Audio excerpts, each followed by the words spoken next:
good. Are you well? I feel like you're very in Cape Town wet and cold this morning. Shake it off. Shake it off. I've been traveling with Mr. Phillips for about 12 days. You get to know someone intimately when you travel with them. Stay in the same room, travel in the same car, do life with someone. And he is an interesting man. A beautiful, beautiful, interesting man. We've had some funny moments. First of all, we arrived. He was a bit jet lagged. We were both a bit tired. We couldn't sleep. And 1 in the morning, 2 in the morning, he went to go get water in this very dodgy little motel we stayed in because it was close to the airport. It looked better on the website. And until my phone started ringing and I didn't answer it. And then I picked up my phone because it kept ringing and I realized it was Gabriel. And I answered it. It was FaceTime. He says, "I'm lost. Where are you?" He'd forgotten the hotel room number. To which I hung up because I thought the best thing would be to let him find me. Just fun game. And I could hear him knocking on the doors down the passage at 1 in the morning trying to find us. Sorry, I know some of you are like, "Don't do that to my Gabe." It was a lot of fun. There was a specific moment. We had spent a whole day with Wendy and Terry Virgo, which was spectacular. And we wanted to just process it. We drove 20 minutes from their house is Brighton. It's the south of England, and they have a beach, Brighton Beach, and a pier. So we walked down the pier, and I said, "Gabe, we've had such an amazing day. Why don't you phone Fiona and just tell her what God's been doing?" And I turned around for a second only to hear his knees hit the deck. And as I turned around, I saw his cell phone slide across the pier and fall between the smallest of gaps. Small little gap. It fell. And the only lasting image I have in my head is Gabe on all fours, on his knees, looking between this gap, seeing if he could still see his phone between the waves. Sorry, it's much funny in my head. And everyone around, no one, the English are very polite. They don't quite know what to do. So everyone just stood and they were like, "We can't believe that just happened." But it would only happen to Mr. Phillips. He donated his cell phone to the ocean, and very special moment. And then just to give you some family news as well, the Van der Westhuizens have obviously immigrated and are in the UK. And when we found out the timing of their move and the timing of our trip, which was planned months ago, we made a plan to surprise them. And Maria knew about it, but Rion and the boys didn't. So we drove in, hooting in this quiet little town with their new house. Rion thought Maria had bought him a car. So he came in excited. He was like, "I've got a new car." It was just our rental and us. So he was a little disappointed. But they are very well and doing well as boys, and amazing to see them thrive. And we took a moment. Relationships are important. We were very tired on our last night in England, and I just said to Gabe, there's a man who's not so young anymore. His name's Maxwell McClally. Him and I were in youth together from 14 years old. Then he served in Glenridge, and he was on the staff that I led. We've done a doozy together, we've done life together, and he got married to an English lass and moved to England, and I've never seen his child. And so Gabe was shattered, tired, sleeping on the seat next to me. I said, "Would you mind if we went to just see Maxwell?" And I got to go to his house and see what God has done in his life. And I'm telling you, the gospel works. I could feel the presence of God as we sat in his little lounge in the middle of England. I couldn't even tell you what town we were in. But I could feel the presence of God. When you've done life with people for a long time, and celebrated some major highs and navigated some lows, God is with us. So make sure you have opportunities, give opportunity to see God do that in your life. And so we went to America, and the objective was to grow. We went to a conference literally called Grow Leader, and it was incredible. We went on last Sunday. We had the privilege of setting up meetings and going to 4 different churches. We were like church addicts on Sunday. 4 different churches, running around, meeting leaders in between, and it was incredibly encouraging and insightful and learning.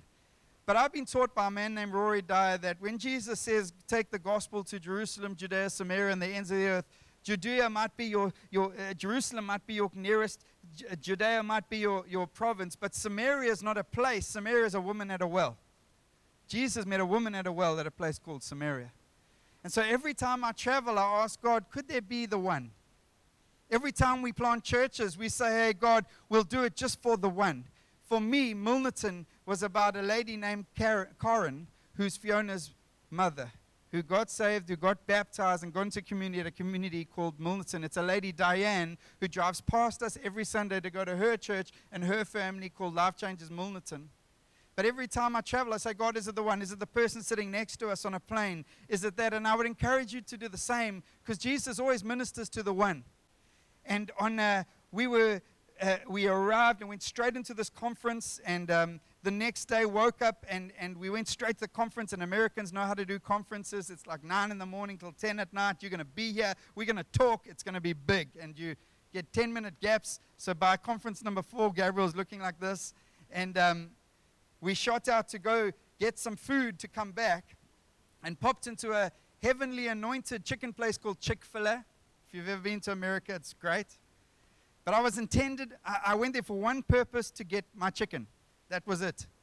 And as I walked in, I noticed quite a biggish man on the other side looking at me intently. And I thought, well, either he doesn't like redheads and I'm with a redhead, or there's something about me he doesn't like, but I'm just going to get my chicken and leave. So I ordered my chicken. My chicken came. And as I was leaving, I heard, Mark. And I turned around, and it was this large-sized man saying my name in the middle of Birmingham, Alabama. I know you're going to be shocked, but I'm not big in Birmingham, Alabama. Actually, no one knows me. And van Pletsen is not a common surname. And I turned around and I looked at him. I looked in his eyes. He said, is it Mark? And I said, yes, it's Mark. And I realized I knew this man. I'm not going to say his name. But we were in church together about 14, 15 years ago. He was on fire for Jesus, encountered Jesus in a spectacular way. And then I remember he left and he went to America to go to evangelism. And so he went to America and did evangelism. But I met him in the Chick-fil-A, and I said, but I've got to get back to the conference. It's so lucky to see you. So I go back to the conference, and I'm grieved because I felt like I'd missed something. And they get John Maxwell to speak, not on leadership, not on anything other than personal evangelism. And John Maxwell, the leadership guy of our age, starts weeping as he speaks about sharing the gospel and encountering people in moments. I'm going, I feel like such a bad Christian right now. Come all the way to America for a guy to tell me how bad I'm doing at this. But anyway, I tried to get on Facebook. I got a hold of the guy's details. I found him. We weren't friends on Facebook. I found him. I said, hey, do you have any gaps? We've got a conference at 9, then we fly out straight away. He said, well, I'm doing my kid's school run at 6:30 tomorrow morning. How about you come on the run? And so he picked me up, and we went on a school run with his daughter, and then we had a half an hour gap in his car. And I started just to ask questions. And you find out that he had a burning passion for Jesus, became an evangelist, started traveling, got married, had a little girl, and his marriage had fallen apart. And then he went through a really low patch of feeling broken and feeling disillusioned, and he had disappointed God, so he'd pulled back, and in that space met another lady, had got married, and things were tough. And so we started speaking about God and who Jesus was. And I just got these words again and again. He just needs a touch. He just needs a touch. Because he knows God. He was quoting scripture, but he hadn't felt the touch of God. He quoted a whole half a chapter of Ephesians to me. He knows the word of God, but he couldn't live it. He knew that God had forgiven him, but he felt horribly unclean in the process. And I got to encourage him and speak to this man, even if he was just the one for the whole trip, about who God was and who he was in God. And I thank God for that moment. But I've realized that there are very many people like that who just need a touch. And I started studying what happens when Jesus touches people. And I want to speak this morning about being touched by Jesus, because I want to tell you that Christianity is never meant to be and was never meant to be this religion that you've got it all in place and you can quote all the scriptures. Christianity was always designed about a relationship with God, a relationship with Jesus, having the ability to be touched by God. And his touch would heal us and make us whole and call us into the more. When Lee sings, and he sings from the depths of his soul, I know he sings from that place because he's been touched by God in intimate ways. And God is calling us as Christians back to a place of intimacy, back to a place of worship, back to a place where we can be touched by the living God in the hands of Jesus. I want to ask you a question today. Are you happy keeping Jesus at a distance, or will you let him touch your life? Amazing being in cities like New York and London, cities with the highest level of 65% of London people live in rented homes. The implication is they have the highest level of loneliness, because people are constantly moving, never forming relationships that go beyond 200 intimate hours, which are researchers saying that's what it takes to form deep, meaningful relationships. 200 intimate hours. Not just being in work together, not just intimate hours. And so people never get the opportunity to do that. I want to speak this morning, and first of all, I just want to look at 5 different stories where Jesus touched people. In all of them, he healed physically, but I believe he did much more. First of all, the cleansing touch of Jesus. In Mark chapter 1, verse 40, it says, a man with leprosy came to him and begged him on his knees, if you are willing, you can make me clean. Jesus was indignant. He reached out his hand and touched the man. I am willing, he said, be clean. Immediately the leprosy left him and he was cleansed. And the story carries on. Jesus gave him one warning, don't tell anyone. He tells everyone. How do you not tell someone when Jesus touches your life? How do you not tell them how good he is? How do you not tell them how faithful he is? But in that world, diseases like leprosy were incurable, and they were seen not just as something was wrong in your body, they were seen as a curse, an evil curse upon your life, that there was an evil mandate. And so what would happen is, to protect the community, they would be sent out because they were unclean. And everywhere they went, if someone came near them, they would have to ring their bell and say, unclean, unclean. The greatest thing that Jesus did for this man wasn't necessarily just saving him from a death of leprosy. He saved him from a life of uncleanness, a life of excommunication, a life of never being accepted, a life of never being able to get close, not just to him, but to anyone. And Jesus breaks every rule and every mandate, and he touches this man before anything. He touches him. See, I realized as I sat with my friend who I haven't seen in 13 years, and I heard his story, I realized he doesn't need 12 pastors' principles to navigate his way back. He doesn't need to read the whole of Ephesians. He could probably recite it. What he needed was a touch of Jesus. And as we sat in a big pickup truck in the middle of Alabama, and I laid my hands on this man, I'm not Jesus, but as I laid my hands on Jesus, there's a mandate from Jesus to us to lay hands on those people, the sick, the broken, the lost. Lay hands on them and allow them to encounter something of the King of Kings. And you watch the layers begin to peel back, the sense of uncleanness begin to come off, that Jesus' touch is a cleansing touch. Maybe some of you sit here Sunday after Sunday and listen to me preach, and there's a knowledge and an understanding enough to know that you are forgiven. But the minute you walk out, the accuser voice begins to speak, but you're still dirty. You still did that. You still walked that road. You still made that decision. And there are implications. I want to tell you about the touch of Jesus that cleanses us. The forgiveness has happened, but it's only his touch that cleanses my life and yours. Will you let him touch you? What about the settling touch? And ever get there where you feel anxious, unsettled, troubled? In Matthew 8, a situation arrived in Peter's house. Said when Jesus came into Peter's house, he saw Peter's mother-in-law lying in bed with a fever. She's not well. She wants to serve the people in her house, but she can't. She's got a fever. Jesus touched her hand, and the fever left her, and she got up and began to wait on him. I can just imagine the frustration of this lady. The first thing she does when she gets healed is to get up and serve. So she's lying in bed. She wants to serve, but she can't. It's like many people in the church who want to do great things for God, but there's a troubleness to it. We're held back by certain things. And it just takes a touch of Jesus to release that. He didn't pray long prayers. He didn't declare and break and send Satan out of the city. He just touched her hand. See, stress and anxiety and these things are massive in our world. They did a massive research in the US, and 59% of baby boomers, 55 to 75, if you didn't know you're a baby boomer, if you're in that age, say, I'm a baby boomer, no, don't say that, have never been diagnosed with mental health issue, 55%, 59%. 52% of Generation Zers, or those born between 1981 and 1996, have already been diagnosed with mental health issues. 52%.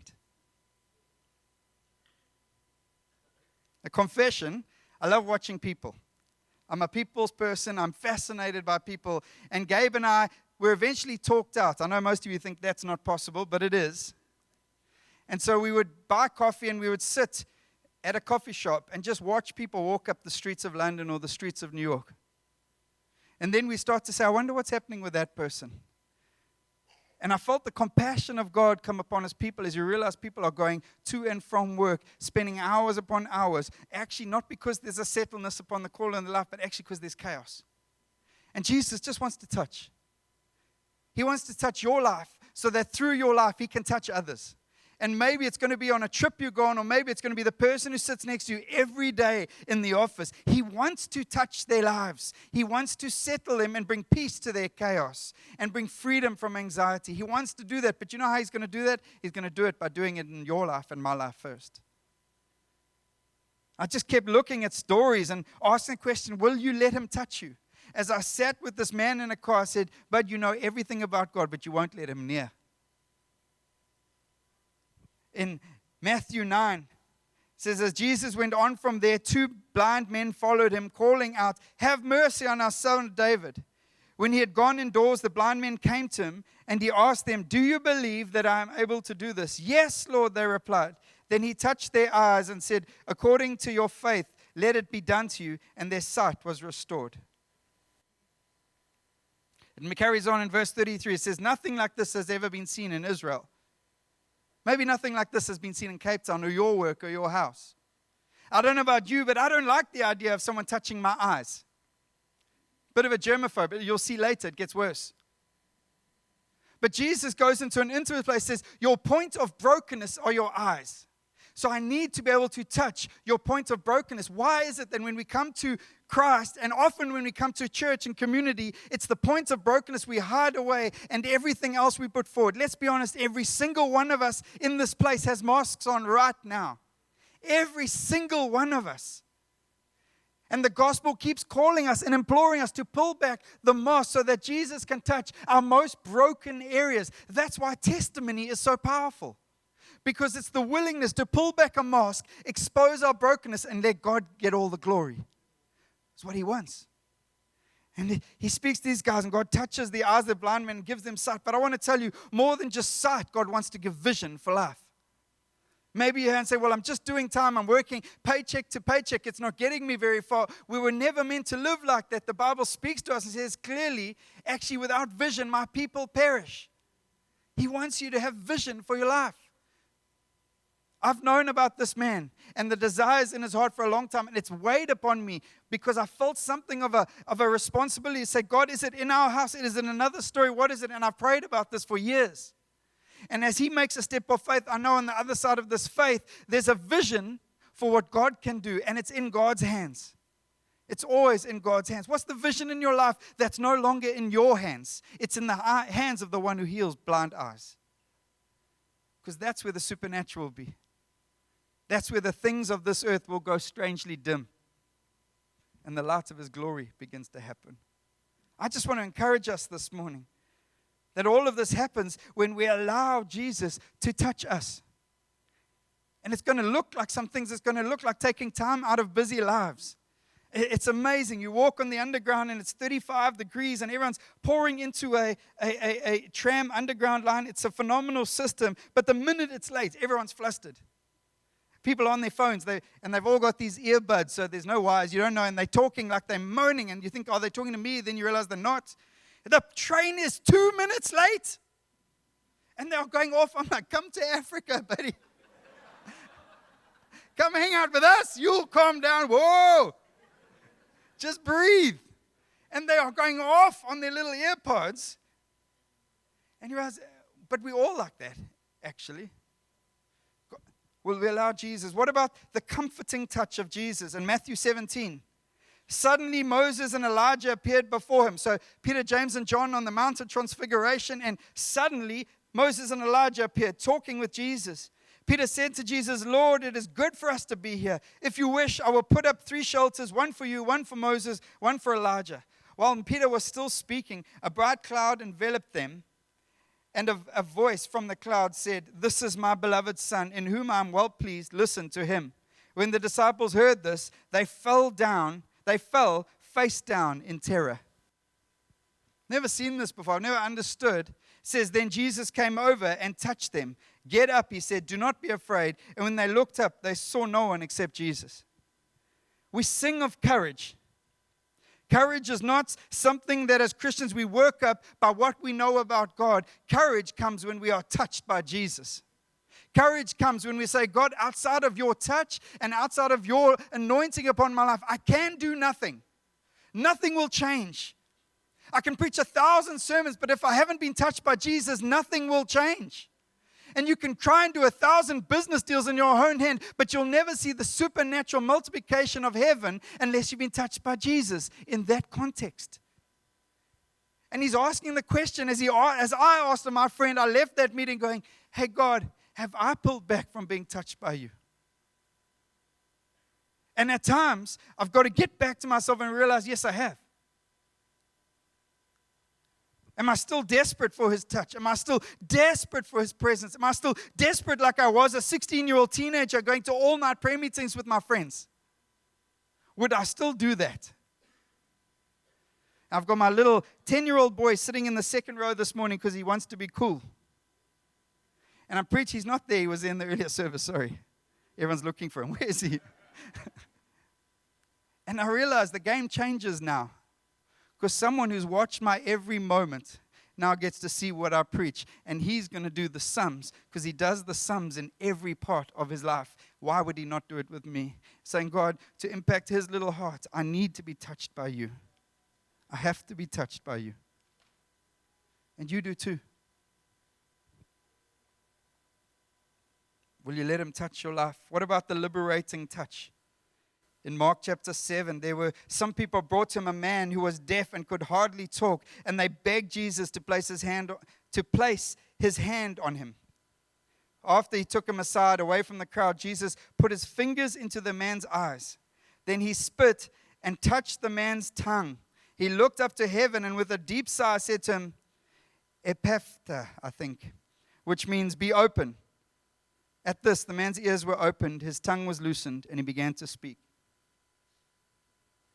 Again, if I was the man being prayed for, I would have been highly uncomfortable with the situation. I had my antibacterial hand wash, and after getting off the metro, there was a tradition. Take it out, wash hands after holding on to the same pole 100 million New Yorkers had held on to.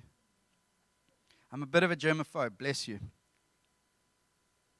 But Jesus stuck his fingers into this man's ears. And then he spat and put his finger on the man's tongue. How desperate do you want the healing of Jesus? Because it's going to look like intimacy. It's going to look like Jesus invading your personal space, making you feel uncomfortable. It's going to look like that. And you're going to have to settle that. It's going to look like him going to your areas of greatest brokenness and saying, I want into that. I never died on a cross to come to your good side. I died on a cross to come to your broken parts.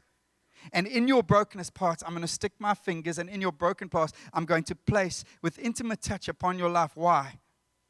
So that you can hear me clearly again, so that you can speak my life again. Again, I ask you, will you allow Jesus to touch you? Of course, it's his healing touch. Of course, he's the creator and he wants to touch and heal. And in every one of these instances, he's healing physically, but he's always doing so much more. And I believe our response as believers is not just to be the ones who are quick to minister to others. It's to hear for ourselves. Are you still willing to be touched? And how desperate are you? Are you willing to have your uncomfortable parts broken into by the King of Glory so that you can step in more? Because if you aren't, it'll stay religion. If you aren't, it'll stay a duty. If you aren't, it'll stay tick box Christianity. But there's so much more if you would just allow him close. I realized through years of pastoring that often it's couples who've had relationships and sexual relationships before their marriage who then get into marriage, and touch of a man or touch of a woman in their life has brought pain and chaos. And all of a sudden God put something good in place and touch begins to happen, and there's chaos because touch was a negative emotion triggered by a negative touch, by touch. And we have to allow God to get into some of those areas and allow intimacy to come where touch is a positive thing. It allows actually God to come in and recreate thought patterns, recreate brokenness to life, allow him into the deepest parts of our brokenness so that he can bring restoration and healing. Why? Because there is a world waiting out there. And I'm sitting on the streets of New York and I just stopped and I watched hundreds of thousands of people walking past us every day. I think, Jesus, They don't know they need you. They have millions in the bank, maybe. And they have a world that seems like it works, but fundamentally it has no impact on eternity. They need a touch from you, Jesus. Will you touch my broken parts so that your glory can come? Because I don't know if I can make any impact. But if you would just touch, if you would just keep touching. And I sat with my friend in a bakkie and I started to tell him something that God revealed to me a little while ago. And maybe it's great theology, maybe it's bad, but there was a man named Uzzah in 2 Samuel who was a priest of God, and they were carrying the ark, presence of God. I don't know if you remember it. And there was an instruction, don't touch the ark, don't touch the presence of God. And they trip and it begins to fall. And this priest of God, this good man, reaches out and touches the ark to stop it from touching the dirt of the earth. And he gets struck down dead in a moment.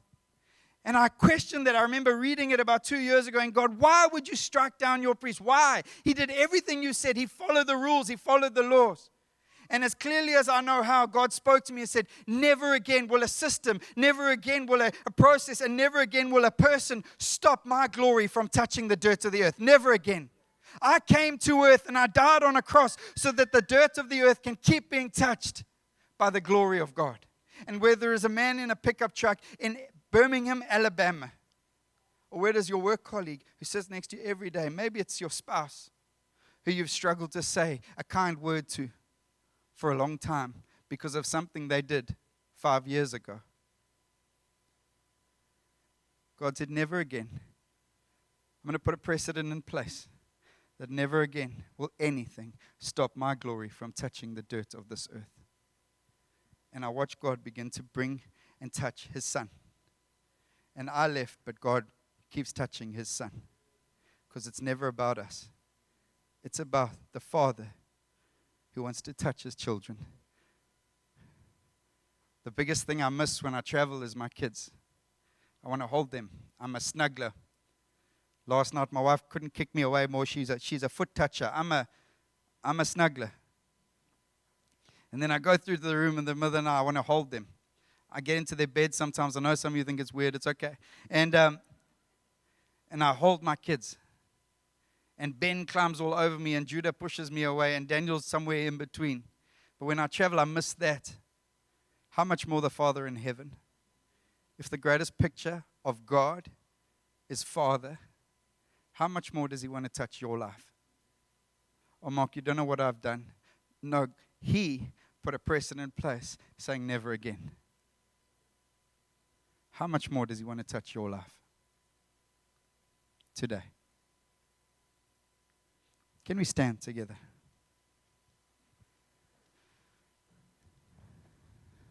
Just this morning we aren't in a series. We're somewhat devotional.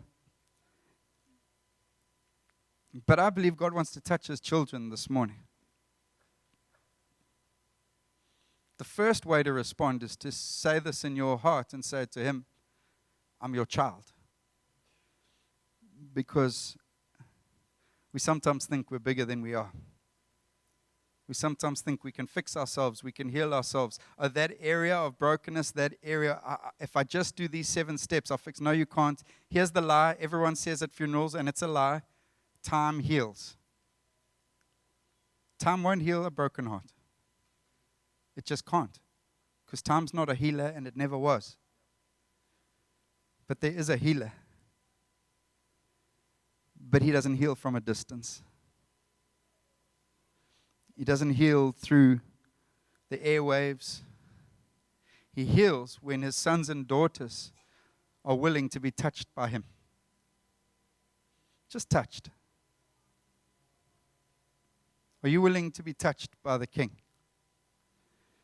Not just in your good side.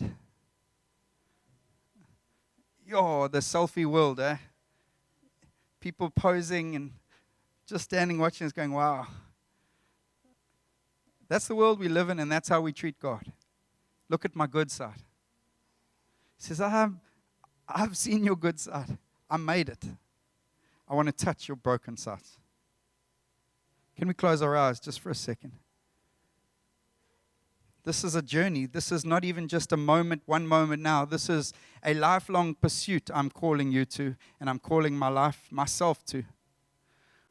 Will you join in a lifelong pursuit to say, I want to be touched by Jesus, not once off. I want to be held. Maybe you've never known affection.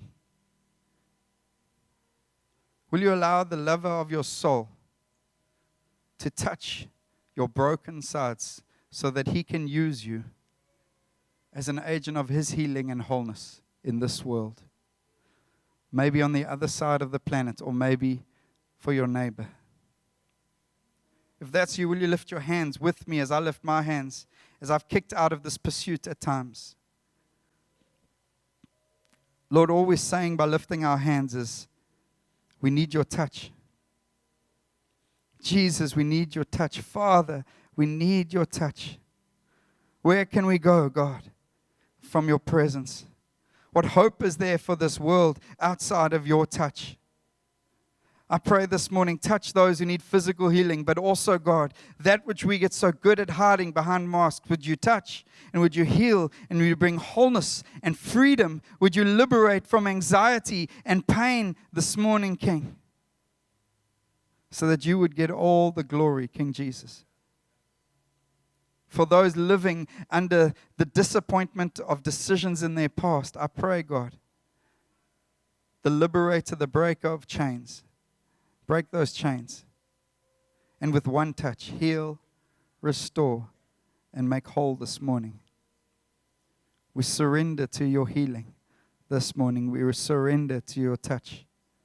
And I pray, as your word describes us as children of God, there would be an appetite in us to be touched by the King of Kings. Bring healing, bring life, and bring joy, I pray. We worship you, King.